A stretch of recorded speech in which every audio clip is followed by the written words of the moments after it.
तनाव एक अभिशाप है। आज की डेट में हर किसी को टेंशन है, फ्रस्ट्रेशन है, घबराहट होती है, चिंता होती है। तो ये एक शराब की तरह है, एक अभिशाप की तरह है। मनुष्य हमेशा सुखों की आकांक्षा रखता है और उसके लिए वो अनेक कदम उठाता है, परंतु सत्य ज्ञान के अभाव में उसे ये पता नहीं चलता कि उसके वे कदम उसे सुखों के मार्ग पर ले चलेंगे या दुखों के आंधियों में ढकेल देंगे। सुख के लिए इस सृष्टि के अविनाशी नियमों का उल्लंघन करते हुए मनुष्य सुखों के पीछे दौड़ रहा है, परंतु सुख भी आगे आगे उतनी ही तीव्र गति से दौड़े चले जा रहे हैं। आस्तिक हो या नास्तिक, सभी को एक मत से यह तो स्वीकार करना ही पड़ेगा कि मन और बुद्धि की जीवन के संचालक हैं। वही दोनों संचालक हैं। बुद्धि उसमें अंतर्निहित विवेक के द्वारा निर्णय लेती है और मन सतत संकल्पना यानी विचार रचने पर व्यस्त रहता है। मन में सवेरे से रात्रि तक विचारों की अनेक धाराएं फूटती हैं और प्रत्येक धारा मनुष्य के मन पर अपनी अमिट छाप छोड़ती जाती है। कभी कभी तो मनुष्य को यह पता भी नहीं चलता है कि वह सारा दिन क्या सोचता है। यदि बुद्धि मन पर नियंत्रण नहीं रखती या बुद्धि या मन को यथार्थ दिशा नहीं दे पाती तो मन स्व इच्छा अनुसार इधर उधर भागने लगता है। जैसे एक छोटा बच्चा है, अगर उसकी माँ घर पे नहीं है तो पता नहीं क्या उथल पुथल कर देता है। इधर का सामान उधर का गंदा, वहीं पे पेशाब भी कर देगा, वहीं पे टट्टी भी कर देगा, सब कुछ उधर पुथल कर देता है। पहले तो छोटे बच्चे की तरह उसे आनंद आता है, परंतु फिर गिरने पर चोट लगने से खिन्नता का अनुभव करने लगता है। यह भटकता मन स्वयं को किचड़े समान अनेक व्यर्थ संकल्पों का भंडार बना लेता है और फिर उसे उठने लगती है बदबू।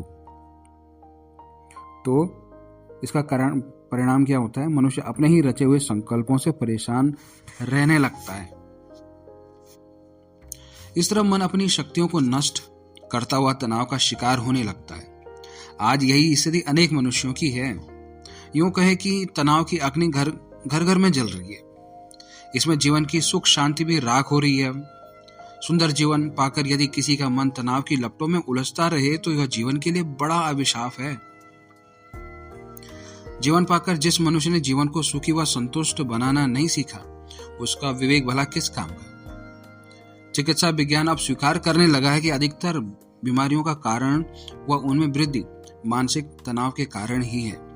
मन की प्रसन्नता से रोग मुक्त या रोग प्रभाव जीवन मुक्त रोग जो प्रभाव होता है मुक्त जीवन जिया जा सकता है।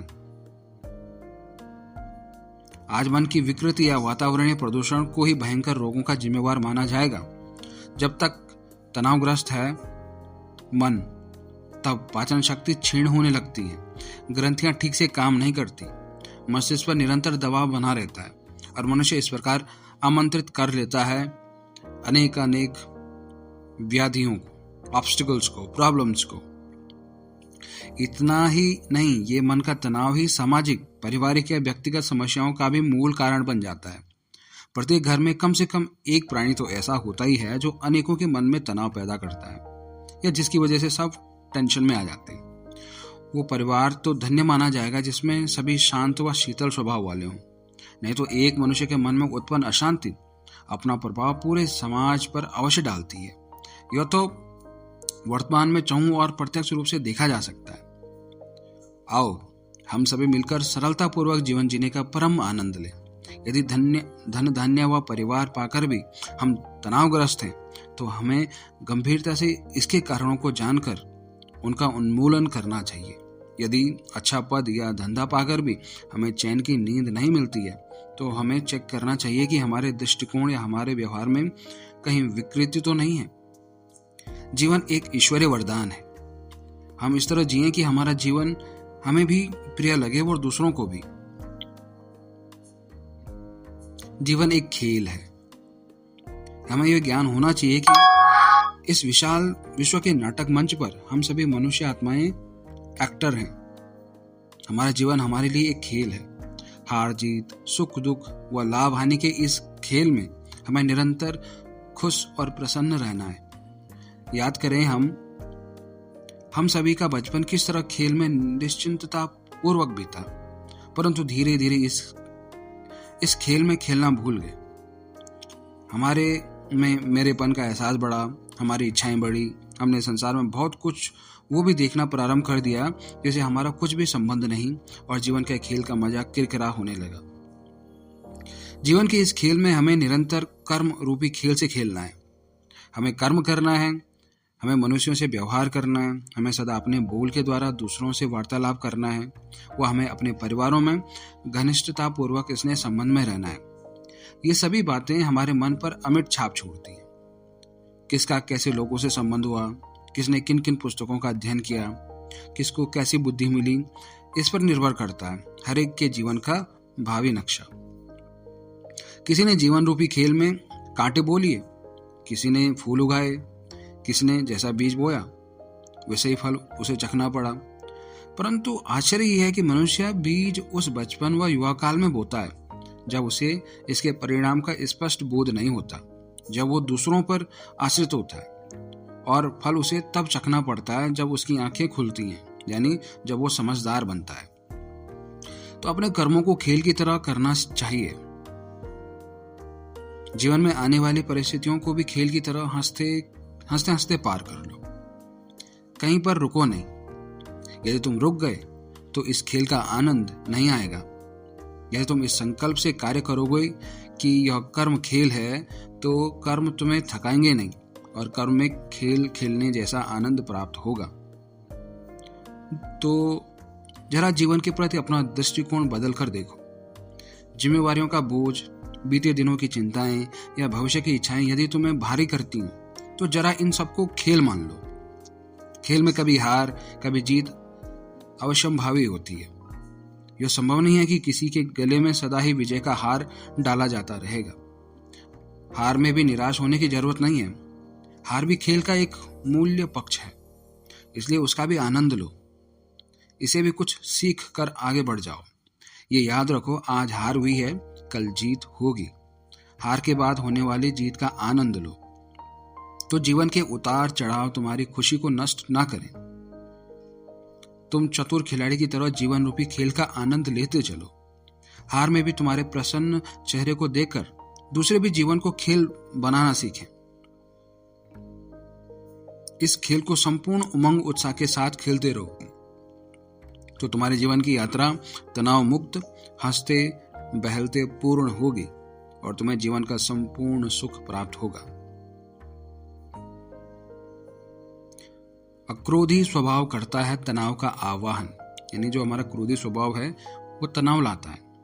बात बात में क्रोध दिखाना, दिखाव के लिए दूसरों पर रोब झाड़ना या किसी भी कारण से संभव में चिड़चिड़ेपन का प्रवेश तनाव के लिए द्वार खोल देता है। कई परिवारों में दिन का प्रारंभ ही क्रोध से होता है। आंख खुलते ही चाय में देरी हो गई तो जनाब उबल पड़े। आंख मलते मलते किसी की कोई भूल देख ली तो क्रोध का भूत हुआ सवार। इस प्रकार विभिन्न कारणों से मनुष्य अपने मन मंदिर में क्रोधी रूपी शैतान को आमंत्रित करके बैठा लेता है और फिर चाहता है कि उसका पारिवारिक जीवन शांति से बीते। घर में शैतान और शांति की इच्छा, ये संभव ही नहीं है। क्रोध मनुष्य के मन व बुद्धि की शक्तियों को छीन करके उसे तनाव के रूप में धकेल देता है। क्रोध जहां मन बुद्धि निर्बल है, कमजोर है, जहां उनमें समस्याओं को सहने की शक्ति नहीं है, वहां बात बात में तनाव होना स्वाभाविक है। इस क्रोध की अग्नि को बुझाए बिना तनाव मुक्त जीवन का आनंद लेना संभव नहीं है। क्रोध को समाप्त करने के लिए जरा धैर्यता रूपी शस्त्र का प्रयोग कीजिए। स्वयं को चेक करें, कहीं आपके मन में तुरंत प्रतिक्रिया करने की बुरी आदत तो नहीं है। किसी ने कुछ किया या किसी ने कुछ कहा और तुरंत आपके मन में तीखी प्रतिक्रिया तो नहीं होती। यदि हाँ, तो यह बड़ी घातक है। यह स्वभाव आपको चैन नहीं देने देगा। आप जरा ठहरने की आदत डालो। विचार करो, इस मनुष्य से मैं 1 घंटे के बाद बदला लूंगा। किसी ने कुछ गलती की हो तो सोचो इसे 15 मिनट बाद समझाऊंगा। किसी ने आपको बुरा बोला हो तो सोचो 10 मिनट बाद इससे निपटूंगा। इस तरह जरा धैर्यता के गुण को बढ़ाओ। इस अंतराल में अपने मन को सुविचारों से भर दो तो यह धैर्यता आपके जीवन के लिए वरदान बन जाएगी। आप अपने जीवन में लक्ष्य बना लो कि आप अपने क्रोध को कम करते करते उसे समाप्त करना है। यह श्रेष्ठ इच्छा आपको बहुत शक्तिशाली और शक्ति देगी। और याद रहे, जो व्यक्ति मन के क्रोध के वेग को रोकने में समर्थ है वो बहुत शक्तिशाली है और वो शांत भाव से सभी बातों को हल करके तनाव मुक्त जीवन का सुख लेता है। हमें अपने क्रोध के लिए किसी अन्य को जिम्मेवार ठहराने की आवश्यकता ही नहीं है। अपने क्रोध के लिए हम स्वयं ही जिम्मेवार हैं। दूसरे तो गलती करेंगे ही, परंतु उनकी गलती पर हम क्रोध करने की बड़ी गलती ना करें। हमारा क्रोध हमारी उन्नति के मार्ग में सबसे ज्यादा बाधक है। क्रोधी व्यक्ति सभी का स्नेह व सम्मान खो देता है। आपका क्रोध तनाव का वातावरण बनाकर बच्चों की या आपके साथ कार्यकर्ताओं की कार्य क्षमता को कम करेगा। बच्चों के मन पर दबाव बना रहेगा और उसका परिणाम उनका विकास रुक जाएगा। दफ्तर में आपके साथी तनाव के माहौल में खुशीपूर्वक कार्य नहीं कर सकेंगे और वे ज्यादा गलतियां करेंगे। इसलिए इस क्रोध को जीवन का महावैरी जानकर नष्ट करने की आंतरिक इच्छा जागृत करो। याद रखो, क्रोध मनुष्य का मूल स्वभाव नहीं है। मनुष्य आत्मा की मूल प्रवृत्ति शांत है। सदा चिंतन करो कि अपनी शांति से क्रोध को समाप्त करना है। क्रोध को इतने तक समाप्त करना है कि मन में भी इसका उद्वेग न उठे। तब हम इस तनाव की महामारी से मुक्त होकर अपने कर्तव्य में सफलता को पा सकेंगे।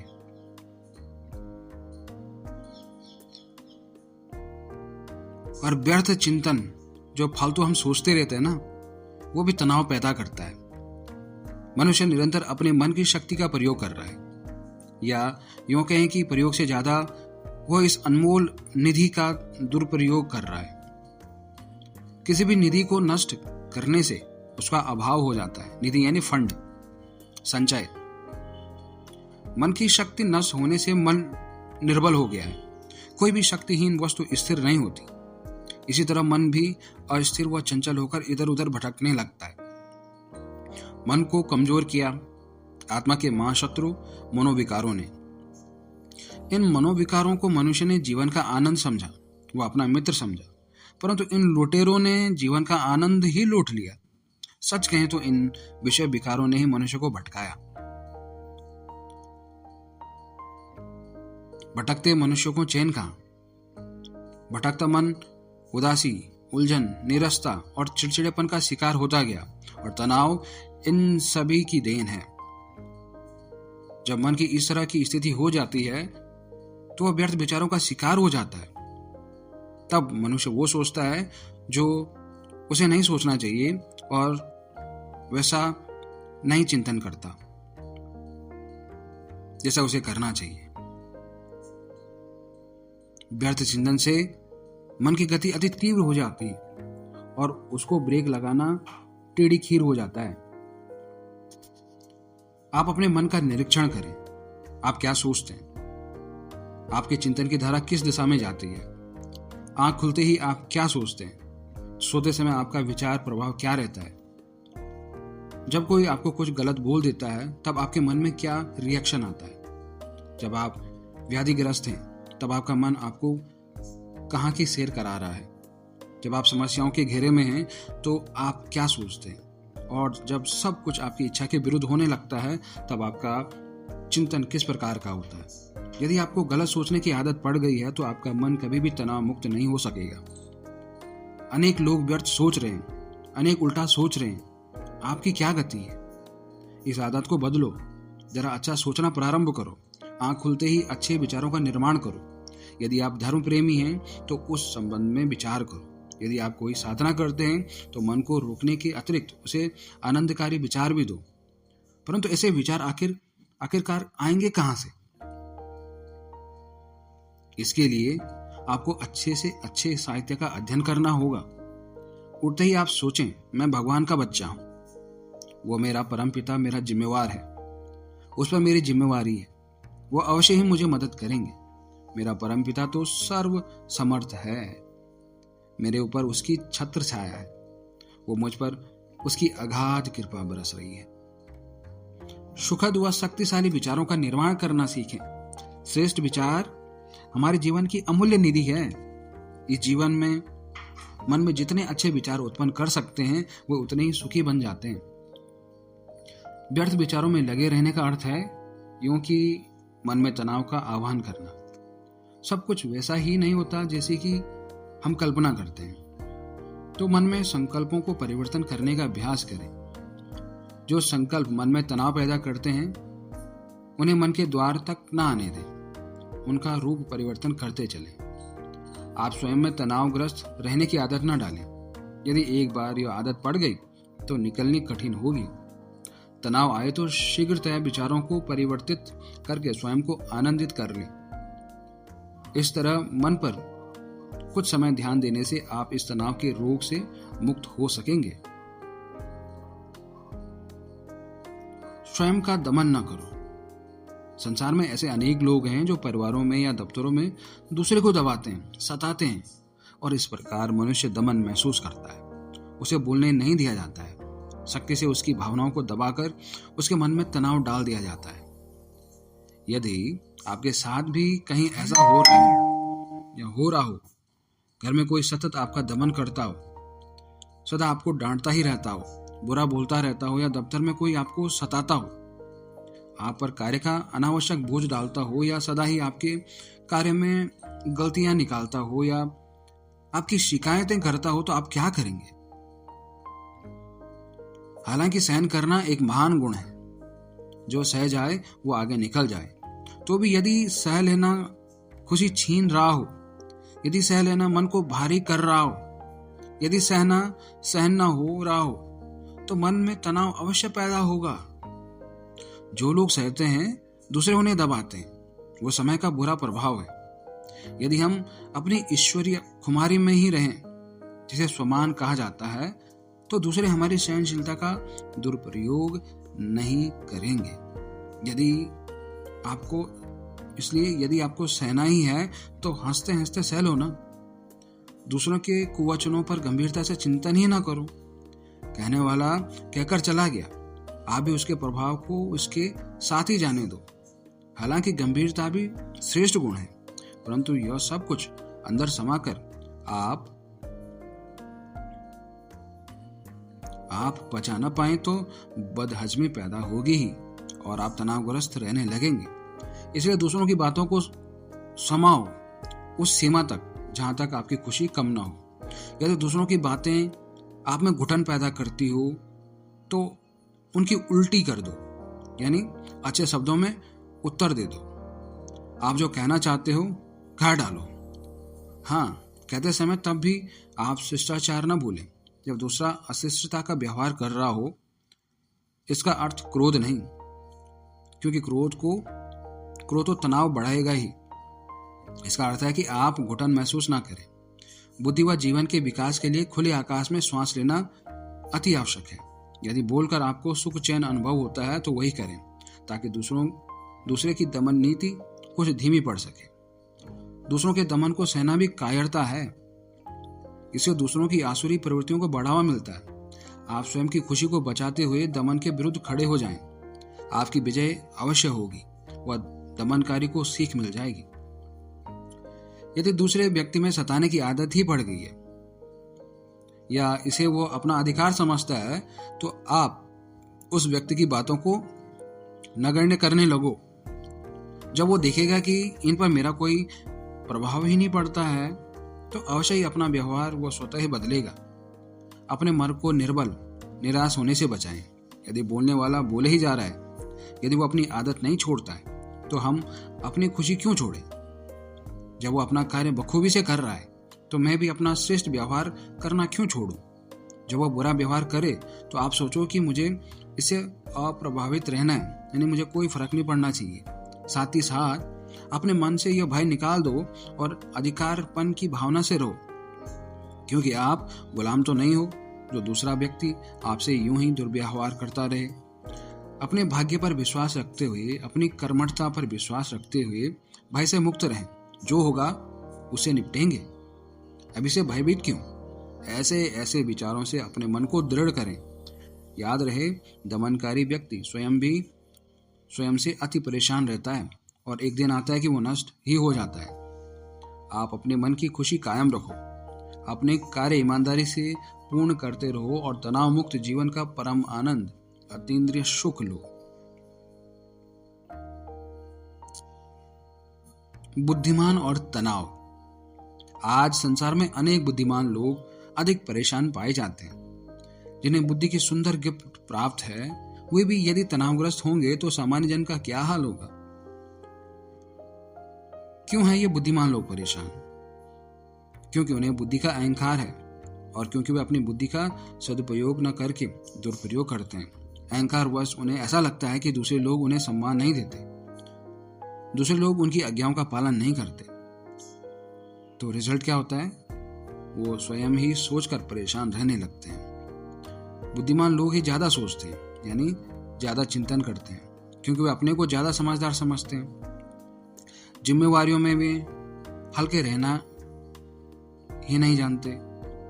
वो हर परिस्थिति का वे ज्यादा विश्लेषण करते हैं।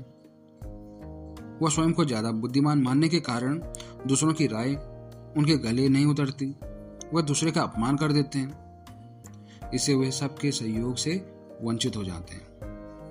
हमने एक प्रोफेसर को देखा, उसका बहुत नाम था, परंतु घर में वो ज्यादा ही परेशान था।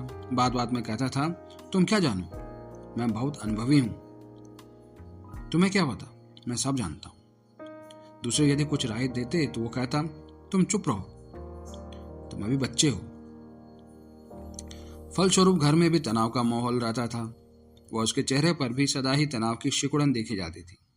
परेशान होकर वो दूसरों को दोष देता था। कैसा है ये जमाना, कोई किसी को सहयोग नहीं देता, कोई हमारी बात ही नहीं सुनता। इस प्रकार बुद्धिमान व्यक्ति दूसरों पर दोष रख स्वयं को सुरक्षित करना चाहता है, परंतु इस तरह कभी सुरक्षा नहीं होती। दूसरों को दोष देकर स्वयं को निर्दोष सिद्ध करने वाले ज्यादा ही परेशान रहते हैं। जरा समझदार बनो, अपनी बुद्धि का सदुपयोग करो, उल्टा सोचने की आदत को तिलांजलि दो, वो अपनी बुद्धि का सर्वांगीण विकास करो। एक विषय की बुद्धिमत्ता पर्याप्त नहीं है। जीवन सुखपूर्वक जीने के लिए बुद्धि की विशालता, हृदय की उदारता व मन की स्थिरता का परम महत्व है। तो यदि आप सचमुच बुद्धिमान हैं तो सोचो, समस्याओं का निदान आप कैसे करते हैं। यदि छोटी सी बात आने पर ही आप परेशान हो जाते हैं तो आप यथार्थ में बुद्धिमान नहीं हैं। यदि आप बुद्धिमान हैं तो आप में धैर्यता व क्षमा भाव होना चाहिए। अपनी बुद्धि का प्रयोग अपने जीवन को सुखी करने के लिए करो। अपने मन को सकारात्मक विचारों से भरपूर करो। ऐसा निर्णय लो जो समस्याएं सहज ही समाप्त हो जाएं। दूसरों से ऐसा व्यवहार करो जो वे तुम्हें दिल से सम्मान दे। ऐसे कर्म करो जो तुम्हारे कर्म तुम्हें व तुम्हारे परिवार को तनाव मुक्त कर दे। बुद्धिमान व्यक्ति को सोच समझकर बोलना चाहिए ताकि उसके बोल दूसरों को कष्ट न दें।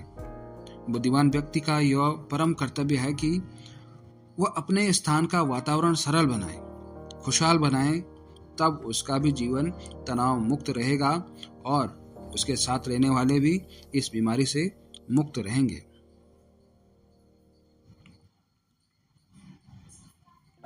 और संबंधों में अगर कटुता है, लड़ाई झगड़ा, बोलचाल, गंदे शब्दों का यूज, तो यह भी तनाव ही लाता है, टेंशन ही लाता है। संबंधों का सुख उसमें मधुरता पर आधारित है। संबंधों के निर्माण के पीछे स्नेह व सहयोग की भावना निहित है। संबंधों में मनुष्य को सहारे का अनुभव होता है, वो अपनापन होता है। ये पारस्परिक संबंध ही हैं जिनके सूत्र में हमारे परिवार बंधे रहते हैं। इसलिए समस्याएं कम आती हैं। मनुष्य स्वयं को अकेला महसूस नहीं करता। परंतु यदि किसी संबंध में विष घुल चुका हो, यदि वहां मिठास के बदले कड़वाहट ने स्थान ले लिया हो, तो रात दिन के तनाव का जन्म होता है।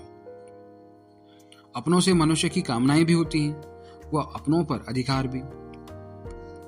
अपनों पर भी यदि अधिकार न हो तो उसे अपना ही कौन होगा, अपना कौन कहेगा। आज समय बदल चुका है। हर तरफ पारस्परिक नातों में कड़वाहट है। कोई आश्चर्य की बात ही नहीं रह गई है। मनुष्य के लिए सबसे बड़ी व असहनीय मार है अपने समीपस्थ संबंध में मनमुटाव की। वो संसार के सभी समस्याओं से साहसपूर्वक लड़ सकता है, परंतु जब आग अपने घर में लगी हो और लगाई भी अपनों ने ही हो, तो मनुष्य अवश्य ही तनाव से पीड़ित रहने लगता है, क्योंकि अपनों को न तो वो छोड़ सकता है, वो न उनसे नफरत ही कर पाता है, और सच तो यह है कि वो उन पर अपने अधिकार को, रस्सियों को भी ढीला नहीं कर सकता। हमें देखना ये होगा कि रिश्तों की इस खींचातान में मैं कहां तक जिम्मेवार हूं। सामान्यतः मनुष्य दूसरे के स्वभाव या व्यवहार को दोष देकर इसका हल ढूंढना चाहता है, जो कि सच नहीं है। हो सकता है कि किसी का कोई संस्कार या व्यवहार सचमुच ही इस तनाव का कारण हो, परंतु सोचना यह है कि कहीं हम आग में तेल की बूंद डालकर इस अशांति की अग्नि को और तो नहीं बढ़ा रहे हैं। हमें यह भी देखना चाहिए कि दूसरों से हमारी कामनाएं तो कहीं इस तनाव के लिए जिम्मेवार तो नहीं है। हम विचार करें, क्या अपने स्नेह के बदले जो कामनाएं हम दूसरों से रखते हैं वो उन्हें पूर्ण कर सकते हैं? सहयोग देकर जैसा सहयोग बदले में हम उनसे पाना चाहते हैं, क्या वे वैसा दे सकते हैं? प्रत्येक मनुष्य की अपनी सीमित क्षमताएं हैं, फ्रीडम है। उन सब से आगे निकलकर क्या वे हमारी सभी कामनाओं का ठीक उत्तर दे सकते हैं? हम थोड़ा गहनता से सोचें, क्या हम दूसरों की सभी कामनाओं की तृप्ति कर सकते हैं, या हमें अपनी कामनाओं के ज्वार को कम करना पड़ेगा? यह सत्य है कि भावनाओं की न्यूनता ही खुशी का मार्ग प्रशस्त करेगी, वह कामनाओं की अधिकता तनाव को निमंत्रण देगी। हम दूसरों पर सदा ही अधिकार न रखें। स्वतंत्रता प्रत्येक मनुष्य की स्वाभाविक वृत्ति है। हम अपने मन में उनके लिए प्यार जागृत करें। जरा शांति से बैठकर हम उनके गुणों का भी अवलोकन करें। अवगुण चित्त पर रखकर हमने उनके प्रति जो घृणा भाव पैदा कर लिया है, यह उनके दुर्व्यवहार का जिम्मेवार है और हमारे तनाव का कारण भी। तो नातों को मधुर बनाओ, स्वयं मधुर बनो, नम्र बनो। अपने परिवार में एक दूसरे के लिए आदत का माहौल पैदा करो, अहंकार का नहीं। एक दूसरे से हल्के हो जाओ, दूसरों की बातों को समझने का प्रयास करो। तनाव आपके घर की दीवारों को छूने की भी कोशिश नहीं करेगा।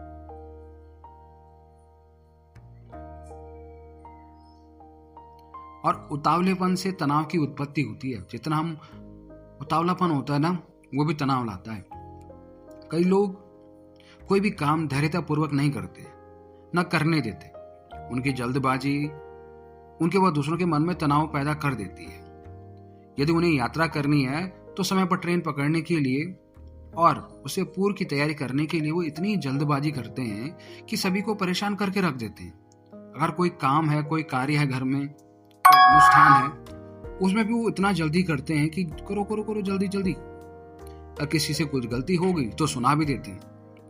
कि उतावलापन भी तनाव का कारण बन जाता है। इसलिए उनकी स्थिति तो है ही तनाव की, लेकिन उनकी वजह से औरों की भी स्थिति तनाव में आ जाती है। वे कभी किसी पर क्रोध करते हैं, कभी किसी पर, कभी कहते हैं जल्दी करो, देर हो जाएगी, लगता है आज तो मेरी ट्रेन छुड़वाओगे ही। और इस प्रकार तनाव पैदा होने से कार्यों में गलती भी ज्यादा होती है, समय भी ज्यादा लगता है, और उस माहौल का, उस कार्य का, उस अनुष्ठान का आनंद ही नहीं ले पाते हैं। एक जैसे ड्यूटी बन जाती है कि अच्छा ना भी लगे तो करना ही पड़ेगा। हमें यह ज्ञान लेना चाहिए कि तनाव उत्पन्न हो जाने से मन की बहुत सारी शक्तियां नष्ट होने लगती हैं और कार्य में परेशानियां ज्यादा आती हैं। शांत व स्थिर मन से कार्य करने से कार्यों में पूर्णतया होती है। वह समय से पूर्व कार्य पूर्ण हो जाते हैं। आप यह भी ना भूलें कि यदि आप दूसरों के मन में तनाव पैदा करते हैं तो आप तनाव मुक्त कभी नहीं हो सकेंगे। जल्दबाजी का संस्कार यानी उतावलेपन की आदत बुरी है। उतावलेपन से किए गए कार्यों के बाद अवश्य ही मनुष्य को पछताना पड़ता है।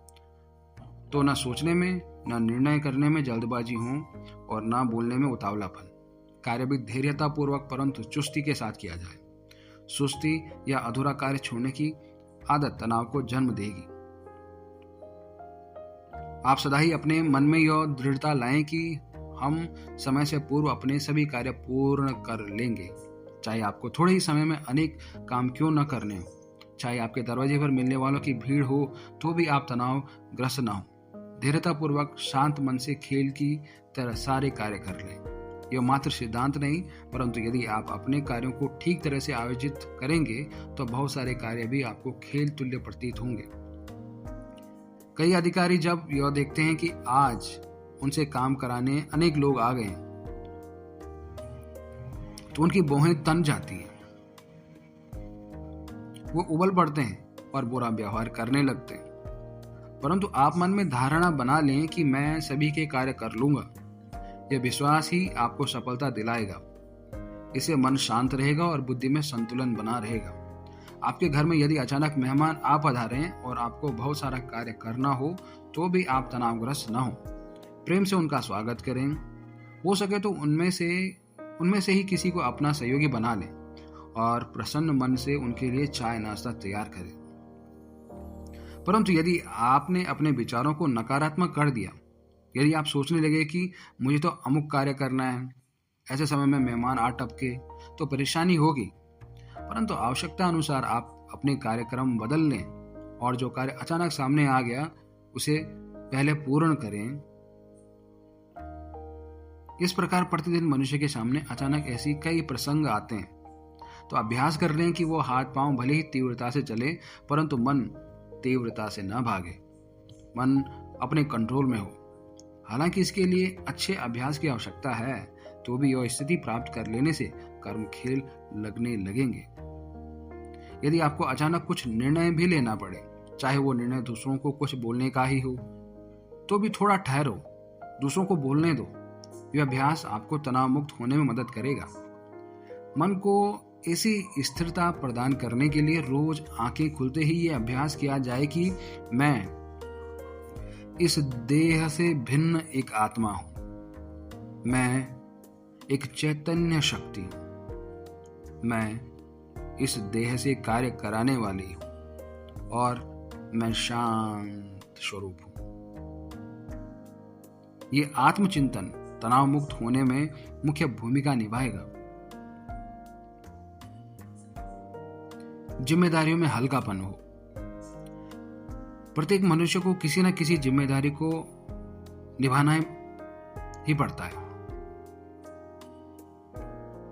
कोई अपने परिवार का जिम्मेदार है, कोई अन्य किसी कार्य का, किसी को नगर की जिम्मेदारी है तो किसी को संपूर्ण राष्ट्र की। जिम्मेदारी लेना, जिम्मेदारी संभालना मनुष्य में अनेक गुणों की उत्पत्ति करता है। जो व्यक्ति सफलतापूर्वक व सरलतापूर्वक जिम्मेदारी निभाता है वह दिनों दिन प्रगति के उन्नत पथ पर अग्रसर रहता है। कई लोग जिम्मेदारी से घबराते हैं। जिम्मेदारी उन्हें तनावग्रस्त कर देती है। उनका मन सतत जिम्मेदारी से दबा दबा सा रहता है। निरंतर उनके मन में ये जिम्मेदारी एक भूत की तरह सवार रहती है। कोई कोई तो नींद का भी सुख नहीं ले पाते। वह चिंतित रहते हैं कि पता नहीं अमुक व्यक्ति वह कार्य करेगा या नहीं, अमुक कार्य पूर्ण होगा या नहीं। वे अति तनावग्रस्त रहते हैं यह देखकर कि फलाना व्यक्ति उनकी बात ही नहीं सुनता या मेरा बच्चा मेरी बहुत अवज्ञा करता है। निसंदेह जिम्मेदारी कईयों की नींद हराम कर देती है। इसके बाद भी हमें जिम्मेदारी संभालनी ही पड़ती है, क्योंकि यही मार्ग है प्रगति का। परंतु हम क्या करें जो जिम्मेदारी पूर्ण करें वो भी तनाव भी ना रहे। ऐसा क्या करें कि जिम्मेदारी पूर्ण हो जाए और तनाव भी ना आए। हम अपने जीवन के कुछ ठोस सिद्धांत बना लें, या यूं कहें कि कुछ सिद्धांतों का जीवन में समावेश कर लें, अपने दृष्टिकोण बदल दें। फॉर एग्जाम्पल, कोई भी कार्य करने में भूलें होना संभव है, इसलिए हम छोटी मोटी भूल को गंभीरता से ना लें। जब कुछ बड़ा कार्य चल रहा हो तो उसमें 5 या 7% नुकसान तो होगा ही, इसलिए होने वाले छोटे मोटे नुकसान से परेशान ना हो उठे। यदि आपके साथ 10 व्यक्ति काम कर रहे हैं, आप इस तरह एक मापदंड अपनी बुद्धि में रखें कि 10 में से 2 व्यक्ति तो अति योग्य व बुद्धिमान होंगे, 6 व्यक्ति सामान्य होंगे और 2 व्यक्ति कम बुद्धि वाले व कम योग्यता वाले भी होंगे। इन 2 व्यक्तियों से आप ज्यादा चिंतित ना हो। यही बातें एक परिवार पर भी लागू होती हैं। परिवार हर परिवार में एक ना एक व्यक्ति इसी श्रेणी का होता है। हमें उसे स्वीकार करके समाना होगा। आपके इस संगठन में कोई ऐसा भी हो सकता है जो आपकी अवज्ञा करे, आपकी बातें न माने। इसे भी आपको बुद्धिमानी से ठीक करना होगा। आप नियम बना लें कि हर बात में आप सरलचित्त रहेंगे। इससे परेशान होने की आदत समाप्त होती जाएगी। परेशानियां व समस्याएं तो हर जगह हैं ही, परंतु हमें परेशान नहीं होना है। हमें हमेशा यही नहीं सोचते रहना है कि क्या करें, लोग काम ही नहीं करते। देखिए, जहां तहां यही शिकायत है, फिर भी संसार के सभी कार्य हो रहे हैं। हाँ, यदि हमारे साथी ठीक काम नहीं करते तो हमें उसका उचित उपाय अवश्य करना चाहिए। सरल चित्त होने से आप सदा मुस्कुराते रहेंगे। हर बात को सरल करने का संस्कार बना लें और ये अटल नियम याद रखें कि जो जितना सरल चित्त है उसका कार्य उतना ही सरलता से पूर्ण होता। जो जितना सरल है वो जीवन में उतना ही सफल है, क्योंकि सरलता से आपके मन की बहुत सी शक्ति बचेगी और ये बची हुई संकल्प शक्ति स्वतः ही आपके कार्यों को सफल करेगी। यहाँ सरलता का अर्थ लापरवाही नहीं है। इस संसार में सामान्यतः कम लोग ही इस सिद्धांत को जानते हैं कि हमारे सभी कार्य पूर्णतः हमारी संकल्प शक्ति से प्रभावित होते हैं। संकल्प उल्टे तो कार्य असफल और संकल्प समर्थ तो कार्य सफल। सरलता के साथ ही आप अपने आत्मविश्वास, हिम्मत व साहस को भी अपना मित्र बनाएं। जिसे स्वयं में विश्वास है वो हिम्मत पूर्वक बड़े से बड़े कार्य भी सहज ही पूर्ण कर लेते हैं, परंतु जिन्हें स्वयं की योग्यताओं व शक्तियों में ही विश्वास नहीं, वे परिश्रम करने पर भी सरलता से या सफलता के चरम बिंदु पर नहीं पहुंच पाते हैं। यदि आप आस्तिक हैं तो इस आत्मविश्वास के साथ प्रभु विश्वास भी जोड़ दें। यहाँ ईश्वर में विश्वास का अर्थ अंधविश्वास से नहीं है। जबकि आप परमात्मा के बच्चे हैं, वह तुम्हारा पिता है, तो वह तुम्हें मदद अवश्य करेगा, परंतु तब जब आप उसके आज्ञाकारी बच्चे बने हो। आप अपने कुछ बोझ उस पर छोड़ दो तो वो अवश्य ही आपके कार्य पूर्ण करेगा। वो अवश्य ही आपकी बिगड़ी को बनाएगा। उसको बोझ देकर आप हल्के हो जाएं। इसे यही लाभ होगा कि चिंता में नष्ट होने वाली शक्ति बच जाएगी और वही मन की शक्ति आपके कार्यों को सफल करेगी।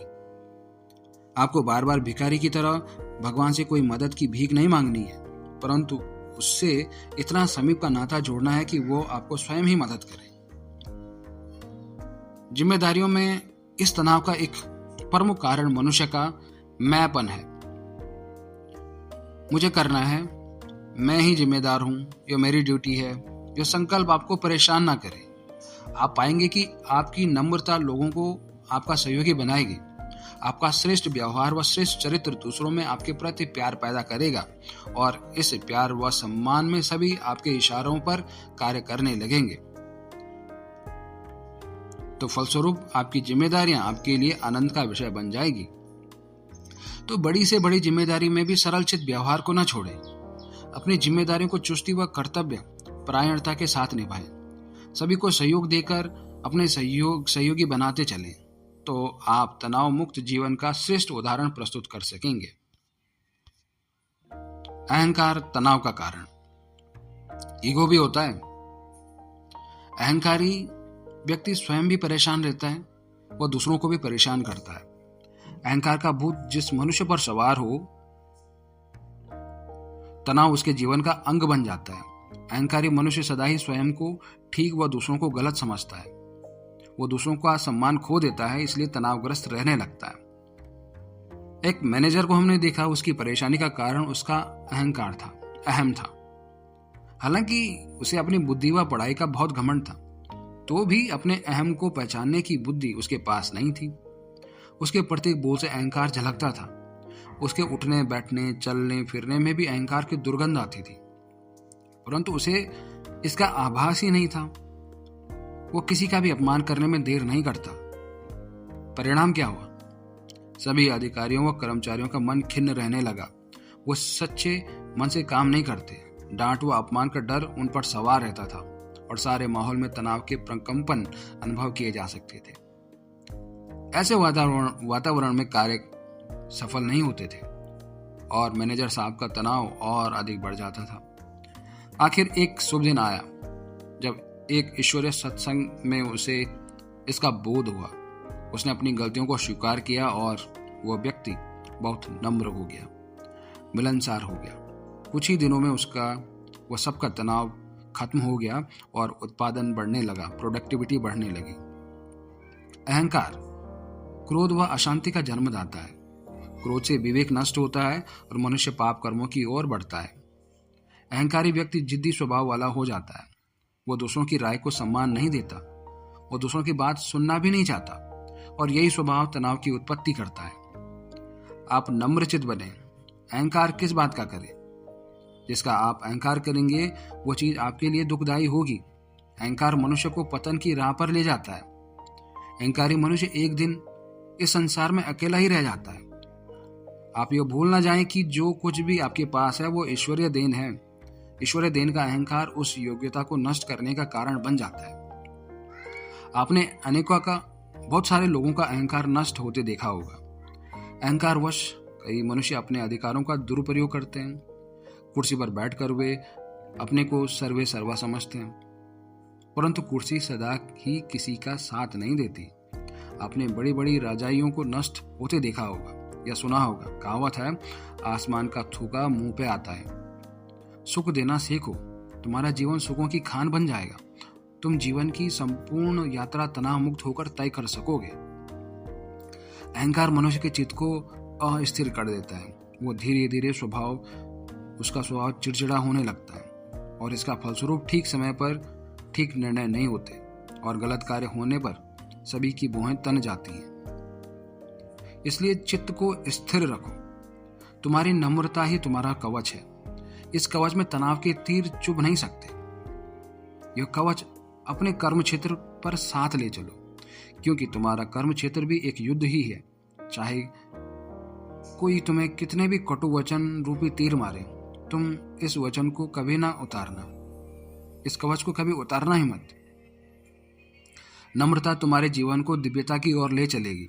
जो व्यक्ति नम्र स्वभाव वाला है, जो सभी को अपना समझकर व्यवहार करता है, जो बड़े छोटे का भेदभाव नहीं करता, सभी उसके मित्र बन जाते हैं, सभी उसके पूर्ण सहयोगी बन जाते हैं और उसके इशारों पर कुर्बान होने के लिए तैयार रहते हैं। इस प्रकार उसका मन सदा सदा के लिए प्रेम युक्त व तनाव मुक्त हो जाता है। जल्दी सोना, जल्दी उठना। कलयुग के इस तनाव युग में विज्ञान के साधनों ने जहां मनुष्यों को सुख देने की कोशिश की, वहीं मनुष्य ने अपनी अल्प बुद्धि के द्वारा उन्हें पतन का व विनाश का कारण बना दिया। विज्ञान की देन टेलीविजन एक अद्भुत गिफ्ट है, परंतु उस पर आने वाली कई कार्यक्रम मनुष्य को दुष्चरित्र की ओर ले जा रहे हैं। आज तो मोबाइल हो गया, यूट्यूब हो गया, इंस्टाग्राम हो गया, ट्विटर हो गया, बहुत सारी चीजें हैं, टिकटॉक हो गया। देर तक मोबाइल यूज करना, फिर देर से उठना, वो जल्दी जल्दी स्कूल जाना, ऑफिस जाना, मन में चिड़चिड़ेपन का संस्कार परिपक्व करने लगता है। इससे स्मरण शक्ति नष्ट होती है, वह कोर्स भी तनाव पैदा करने लगता है। देर से उठकर जल्दी जल्दी दफ्तर जाने वाले किस तरह तनाव में रहते हैं, ये जहां तहां देखा जा सकता है। जिस मनुष्य ने कभी सूर्योदय ही नहीं देखा, जिसके शरीर पर कभी प्रभात के उस काल की शीतल रश्मियां ही न पड़ी, उसका मन खिन्नता का ग्रास अवश्य बनेगा। जब सुबह प्रातःकालीन प्रकृति हमारे तन, मन व बुद्धि को शीतलता प्रदान करती हो, तब आलस्य वश करवटें बदलते रहना समस्याओं को निमंत्रण देना है। जो मनुष्य देर से उठते हैं, उनकी बुद्धि धीरे धीरे मलिन होती जाती है। पिछले दिन की समस्याएं व अप्रिय घटनाएं उनकी स्मृति पर दृढ़तापूर्वक छपी रहती हैं, जो कि उसके नए दिन पर बुरा प्रभाव डालती है। देर से उठते ही जल्दी जल्दी करने से, मन की स्थिरता भंग होने से मनुष्य तनाव का शिकार हो जाता है। इतना ही नहीं, देर से उठने से अनेक शारीरिक व्याधियां भी मनुष्य को अपने चंगुल में लेने लगती हैं। यदि आप जीवन में संपूर्ण शांति व मन में संपूर्ण संतुलन चाहते हैं, तो देर से सोने की आदत छोड़िए। मध्य रात्रि के आसपास का तमोगुणी वातावरण मनुष्य के विचारों पर व उसकी बुद्धि पर विपरीत प्रभाव डालता है। इसलिए रात्रि का यह समय सोने के लिए निश्चित किया गया। तो आप 10 बजे के आसपास सोने की योजना बनाएं और फिर जल्दी उठें। देर से सोने से नींद भी पूरी नहीं होती, सिर व दिमाग भारी रहते हैं और मनुष्य की सहज शक्ति जवाब देने लगती है। आपको ज्ञात रहे कि रात 12 बजे से पूर्व की निद्रा और 12 बजे के बाद की निद्रा की तुलना में डबल विश्राम है। परंतु यदि आप रात 12 बजे या इसके बाद सोते हैं तो नींद की कमी आपको तनावग्रस्त अवश्य करेगी। इसलिए अपनी आदत में परिवर्तन करें। आप सवेरे शीघ्र ही उठिए। सूर्योदय से कम 1 घंटा पूर्व उठकर प्रातः कालीन भ्रमण कीजिए। खुली हवा में अच्छे विचार कीजिए। एकांत में कुछ प्रभु चिंतन कीजिए। अपने संबंधों को मधुर बनाने पर विचार कीजिए और अपने स्वभाव को परिवर्तन करने की सोचिए। आपका मन खुशी व शांति से भर जाएगा और तनाव को प्रवेश करने का अवसर ही नहीं मिलेगा।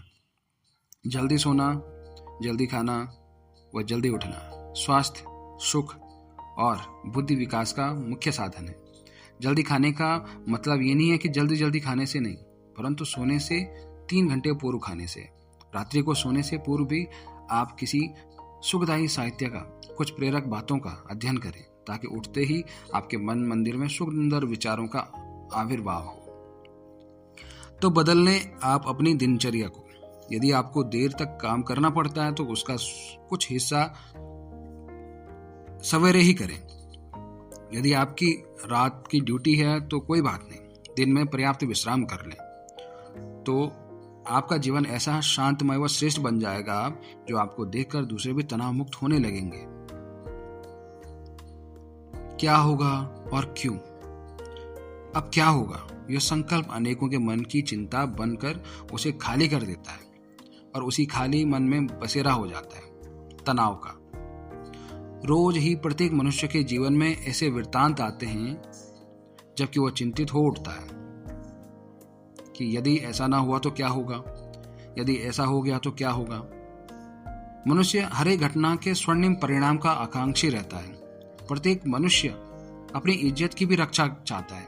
हर प्राणी सफलता का आह्वान करता है, पर ऐसा कौन होगा जो अपनी पूंजी की सुरक्षा व उसमें बुद्धि वृद्धि ना चाहता हो। यह चिंता ही कहीं परिणाम इच्छा के विरुद्ध ना आ जाए मनुष्य को बहुत बेचैन करती है। चाहना तो सभी की है, परंतु क्या यह संभव है कि हमेशा परिणाम हमारी इच्छा के अनुकूल ही हो। चोर की इच्छा है कि मैं पकड़ा ना जाऊं और मालिक की इच्छा है कि चोर पकड़ा जाए, तो किसकी इच्छा पूर्ण होगी? उसी की जिसके संकल्पों में बल होगा, वो समय जिसके साथ देगा। परंतु यदि वास्तव में ही आप इच्छा अनुकूल परिणाम चाहते हो तो सर्वप्रथम तो अपनी बुद्धि की पूंजी बढ़ाओ। मनुष्य की पूंजी ही, पुण्य की पूंजी ही आपको साथ देगी व परिणाम अच्छे होने में मदद करेगी। दूसरी मुख्य बात उस श्रेष्ठ ज्ञान की है जिसे मनुष्य क्या होगा इस भय से मुक्त हो जाता है। आप ज्ञान प्राप्त करें, कर्मों की गति का गुह्य ज्ञान व इस विश्व ड्रामा की गति का गुह्य ज्ञान। तब आप कह सकेंगे कि यही होगा या जैसा हम चाहेंगे वैसा ही होगा। और यदि आप भगवान में विश्वास रखते हैं तो परिणाम उसके हवाले कर दो। कर्म करने पर ही मनुष्य का अधिकार है, फल पर नहीं। इसलिए फल के बारे में चिंता करना उचित नहीं है। दूसरी सबसे ज्यादा मुख्य बात यह है कि भविष्य पूर्व निश्चित है, उसको बदला नहीं जा सकता। इस पर विद्वानों में काफी चिंतन व वाद विवाद है और मतभेद भी। कोई इसे स्वीकार करते हैं, कोई नहीं करते हैं, परंतु अनेक तथ्यों से इसके सत्य की पुष्टि होती है। तो भविष्य को निश्चिंत जानते हुए मनुष्य को निश्चिंत रहना चाहिए। चिंता करने के संस्कार तनाव का बड़ा कारण है। कई लोगों के मुख से आपने सुना होगा कि जो भी होगा वो अच्छा ही होगा। यह विश्वास भी तनाव की औषधि है। ये मेरी बात क्यों नहीं मानते, इन्होंने यह काम क्यों नहीं किया, मेरे बिना पूछे वह वहां क्यों गए। ऐसी क्यों कि क्यों लाइन मनुष्य को तनाव का दुख प्रदान करती है। आप विचार करें इसके पीछे क्या छुपा है। मनुष्य का अहम ईगो। मनुष्य गलती करता है, मनुष्य संपूर्ण नहीं है, जो कि उसे भूल हो ही नहीं।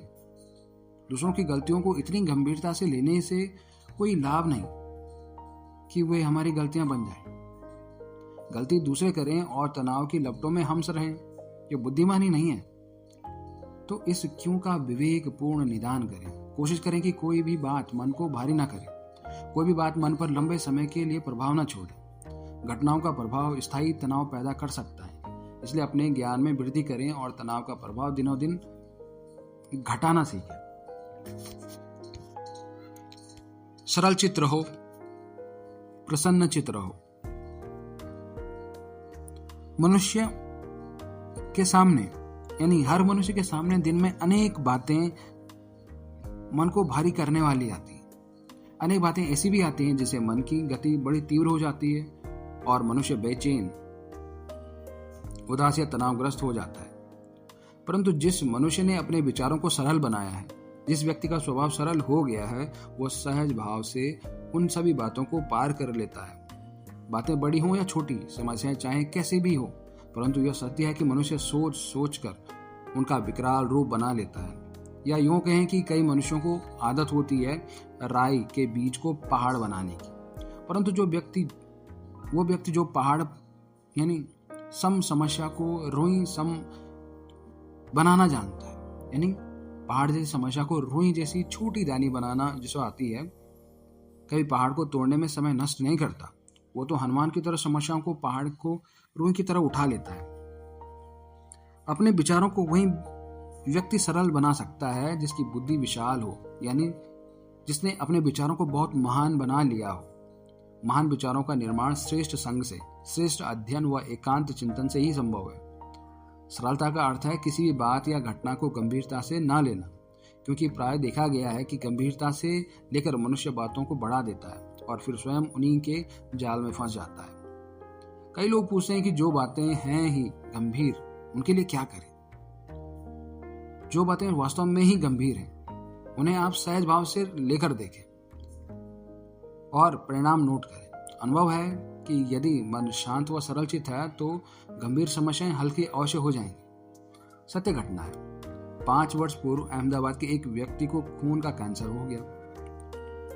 डॉक्टरों ने घोषित कर दिया कि तुम्हारी जीवन की यात्रा 20 दिन में ही समाप्त हो जाएगी। वो व्यक्ति राजयोग का अभ्यास करता था। उसे जन्म व मृत्यु का स्पष्ट दार्शनिक ज्ञान था। उसने इस गंभीर समस्या को गंभीर रूप से नहीं लिया। पत्नी व 2 अविवाहित बच्चों के होने पर भी वह शांत बना रहा। उसने न अपने मन में तनाव को प्रवेश करने दिया, न परिवार को चिंतित होने दिया। मन को खुश रखकर मृत्यु का सहज आह्वान किया। परिणाम अत्यंत सुखद रहा। उसका कैंसर गायब हो गया और वह व्यक्ति आज भी जीवन का व राजयोग का परमानंद प्राप्त कर रहा है। डॉक्टरों ने इसका रहस्य समझ में नहीं आया, उनको आया ही नहीं। हमने स्वयं भी अनुभव किया, सरलचित रहने से अनेक शारीरिक बीमारियां सूली से कांटे के समान हो जाती है। यानी जहां फांसी होनी थी वहां वो फांसी बदलकर एक कांटे के रूप में बदल जाती है। और जो मनुष्य छोटी सी व्याधि से ही तनाव को निमंत्रित कर लेते हैं, उनकी बीमारियां उग्र रूप ले लेती हैं। तो चाहे आप कितने भी गंभीर रूप से बीमार हो, मन को भारी ना होने दें। सदा सोचें कि बीमारी आई है तो जाएगी भी अवश्य। आप इस सत्य सिद्धांत को स्वीकार कर लें कि यदि आपके मन की स्थिति हल्की होगी तो सारी कारोबार भी हल्की हो जाएगी, और यदि आप छोटी छोटी बातों में तनावग्रस्त हुए तो आपकी सारी कारोबार बिगड़ती रहेगी। फलस्वरूप आपका तनाव रोज शिखर पर पहुंचा करेगा। इसलिए अभ्यास डालो, छोटी छोटी बातों को, घटनाओं को व दूसरों की आलोचना व टीकाओं को छोटा समझकर हल्का रहने का। छोटी छोटी बातों से तनावग्रस्त होकर जीवन के सुख को विषैला न करो। कई लोग दूसरों से आलोचना सुनकर बहुत भारी हो जाते हैं। ये बहुत बड़ी कमजोरी है। सोचना चाहिए, संसार में ऐसा कौन व्यक्ति होगा जिसे आलोचना का सामना न करना पड़ता हो। प्रधानमंत्री को रोज न जाने क्या क्या सुनना पड़ता होगा। जो व्यक्ति जितना बड़ा कार्य करने चला हो उसे उतना ही सुनना पड़ेगा। उसे गलतियां भी होंगी, उसे लोग बोलेंगे भी अवश्य, परंतु भारी होकर कार्य को छोड़ा नहीं जा सकता। हल्के रहो, प्रसन्न रहो और इन बातों को खेल समझकर प्रकृति की ओर आगे बढ़ते चलो। यदि आपके कोर्ट में केस चल रहे हो, यदि धंधे में कोई अपना ही व्यक्ति आपको धोखा दे रहा हो, यदि आपके बच्चे पढ़ाई में असफल हो गए, तो उनके भविष्य को सोचकर आपके मन में तनाव घर कर सकता है। कोर्ट के केस जो कि मनुष्य को चक्रव्यूह में फंसा देते हैं बहुत बुरे हैं, परंतु जो भी होगा ठीक होगा, जो होगा उससे बाद में निपटेंगे। ऐसे विचारों से स्वयं को साहसी व सरल चित्त बनाओ। तनाव करने से तो केस सुधरने वाले नहीं है। जो व्यक्ति आपको धोखा दे रहा है उसे प्रेम से बात करो, उसे ढंग से निपटो, परंतु मन को भारी ना करो। यह याद रखो कि जो हमारे भाग्य में है उसे हमसे कोई छीन नहीं सकता। यह हमारे कहने का अर्थ ये बिल्कुल भी नहीं है कि आप भाग्यवादी बनकर निष्क्रिय हो जाएं, बल्कि भाग्य के अटल नियम को याद रखते हुए निश्चिंतता पूर्वक कर्म करें। बच्चों के भविष्य की चिंता यदि आपके तनाव का कारण है तो भी आप जरा सरल हो जाएं, सरल होकर देखें। विचार करो, यदि आपके 2 बच्चे योग्य नहीं हैं या ठीक से नहीं पढ़ते तो आपकी नींद हराम होने से क्या उनका भविष्य सुधर जाएगा? और क्या उनके भविष्य को सुधारने की संपूर्ण जिम्मेदारी केवल आपकी ही है? आप शायद कहेंगे हाँ, परंतु इसमें कुछ भूल है। हर एक मनुष्य आत्मा का एक विश्व ड्रामा में अपना अपना पार्ट है। सब अपना अपना रोल निभा रहे हैं। कोई अच्छा है, कोई बुरा है, कोई गाली देता है, कोई झूठ बोलता है, कोई चोरी करता है। आप बाप होने के नाते उन्हें पूर्ण सहयोग व मार्ग प्रदर्शन तो दे सकते हैं, परंतु उनके भाग्य को नहीं बदल सकते। अब सीता को ही देखिए, राम सीता का ससुराल भी राजा का था, उसका बाप भी राजा था, लेकिन उसे जीना कहां पड़ा? जंगल में। इसी तरह घर में बच्चों द्वारा या अन्य किसी कारण से छोटे मोटे नुकसान होने पर तुरंत तनाव में ना आए। गलती किसी से भी हो सकती है, गलती को भी सहज भाव से सुधारें। एक गलती होने पर आप क्रोध करने की या तनावग्रस्त होने की दूसरी गलती ना करें। इस संसार में कुछ भी अविनाशी नहीं है। स्वयं यह विशाल संसार भी बनता है या बिगड़ता है। वस्तुएं भी बनती हैं, बिगड़ती हैं। नुकसान हो गया, आप उसे ठीक करें। तनाव युक्त होने से तो कुछ भी हाथ नहीं आएगा। इस प्रकार सरल चित्त मन द्वारा व प्रसन्न मुद्रा द्वारा घर के, दफ्तर के या अपने कार्य स्थान के वातावरण को हल्का करते रहो तो आपका जीवन तनाव मुक्त रहेगा और आपके साथी आपके साथ का भी आनंद ले सकेंगे। तनाव, व्यसन व व्यायाम। मन का तनाव शरीर पर कुप्रभाव डालता है। शरीर की प्राय सभी नस नाड़ियां भी तनावग्रस्त हो जाती हैं। इससे शरीर ढलने लगता है, मस्तक पर सिकुड़न आने लगती है, वो मस्तिष्क अपना कार्य स्वतंत्रता पूर्वक नहीं कर सकता। जब तनाव के कारण कई मनुष्य ज्यादा परेशान होते हैं तो कई नशीली वस्तुओं का सेवन करने लगते हैं। नींद न आने से नींद की गोलियां लेने लगते हैं और धीरे धीरे व्यसनों से इतने अधिक अधीन हो जाते हैं, जो गलत आदतें हैं, कि उन्हें ही अपना जीवन मान लेते हैं। जो व्यसनी युक्त जीवन के दुष्कर परिणाम हमने देखे हैं, आयु बढ़ने के साथ साथ नशीली वस्तुओं का सेवन करने वालों के मस्तिष्क की शक्ति क्षीण होने लगती है और उन्हें दिनों दिन अधिक समस्याओं का सामना करना पड़ता है। तो उनका तनाव सीमा लांघ जाता है, तो वे मृत्यु का आह्वान करने लगते हैं। विदेशों में आज कितने ही लोग इसी कारण सुसाइड कर रहे हैं। तो व्यसन तनाव मुक्ति के साधन नहीं है, बल्कि जीवन से ही मुक्त करने के आधार है। मनुष्य सोचता है कि नशीली वस्तुएं कितनी सुखकारी हैं, परंतु यह सुख शीघ्र ही उनका साथ छोड़ देता है और मनुष्य दुख की आंधी में घिर जाता है। हमने कितने विदेशी युवकों को देखा जो कुसंग और गलत आदतों के शिकार होकर जीवन की सुख शांति गंवा चुके हैं। यदि आप तनाव से मुक्ति चाहते हैं तो व्यसनों से नहीं, बल्कि स्वयं को शक्तिशाली बनाओ, अपने मन की शक्ति को बढ़ाओ और विचारों को खुला करो। अपनी दिनचर्या को ठीक करना भी आवश्यक है। जैसा हमने लिखा है कि देर से उठना भी तनाव को आह्वान करना है, परंतु समय से पूर्व अपने कार्य सफलतापूर्वक व सरलतापूर्वक पूर्ण कर लेने से समय की कमी महसूसता से उत्पन्न तनाव समाप्त हो जाएगा। कई लोग वैसे तो अपना समय नष्ट करते रहते हैं और काम के समय जल्दबाजी करके अपने व दूसरों के मन में तनाव पैदा कर देते हैं। इसलिए काम को धैर्यतापूर्वक शांत मन से करने का अभ्यास डालें। सवेरे उठकर आप प्रकृति के द्वारा प्रदान किए हुए शीतल वातावरण का सुख लेकर तो देखें। जब प्रकृति आनंद बिखेर रही हो तब आप सो रहे हो तो क्या होगा? सुबह की शीतल पवन में सैर का आनंद लीजिए। आपके मन में नवीन विचारों का संचार होगा। दिमाग की सलवटें खुलेंगे। आप तन मन की ताजगी महसूस करेंगे।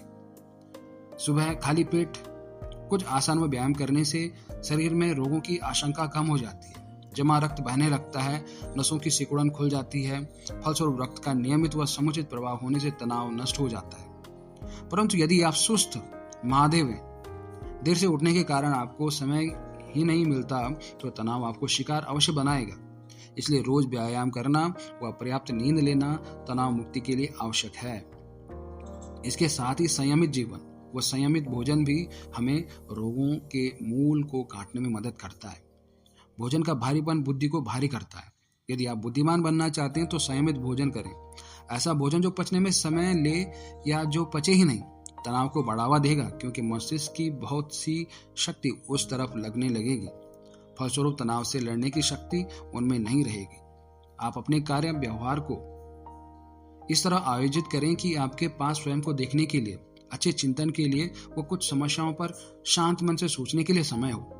सारे दिन की भागदौड़ आपके मन को थकाएगी व तनाव पैदा करेगी। इस संसार में उन बातों की तो कोई कमी नहीं है जो तनाव की अग्नि प्रज्वलित करती है, परंतु हमें इस अग्नि को बुझाने के लिए स्वयं के चित्त को शीतल करना ही पड़ेगा। राजयोग से तनाव मुक्ति। तनाव की अग्नि से अपने तन मन की शक्तियां भस्मीभूत न करो। जीवन तो पहले ही छोटा है। कलयुग के इस घोर अंधकार में समस्याएं व परिस्थितियां न हो, यहाँ धोखा और अविश्वास न हो, यहाँ कुसंग व चरित्रहीनता न हो, यह असंभव है। यदि यहाँ श्रेष्ठता होती, यदि यहाँ मानवता होती, यदि यहाँ धर्म होता, तो इसे कलयुग की संज्ञा ही क्यों दी जाती। परिस्थितियों को स्वीकार करने के बजाय हमारे पास अन्य कोई ऑप्शन ही नहीं है, कोई चॉइस ही नहीं है। हाँ, यदि आप इन समस्याओं के कटीले मार्ग को साफ करना चाहते हैं तो अपनी स्व स्थिति को यानी मन स्थिति को श्रेष्ठ बनाएं। मन में कांटे नहीं होंगे तो मार्ग में भी कांटे नहीं रहेंगे। मन की विकृतियां, मन की समस्या ही जीवन में समस्याओं का निर्माण कर रही हैं। मन की श्रेष्ठ स्थिति प्राप्त होती है राजयोग से। राजयोग क्या है?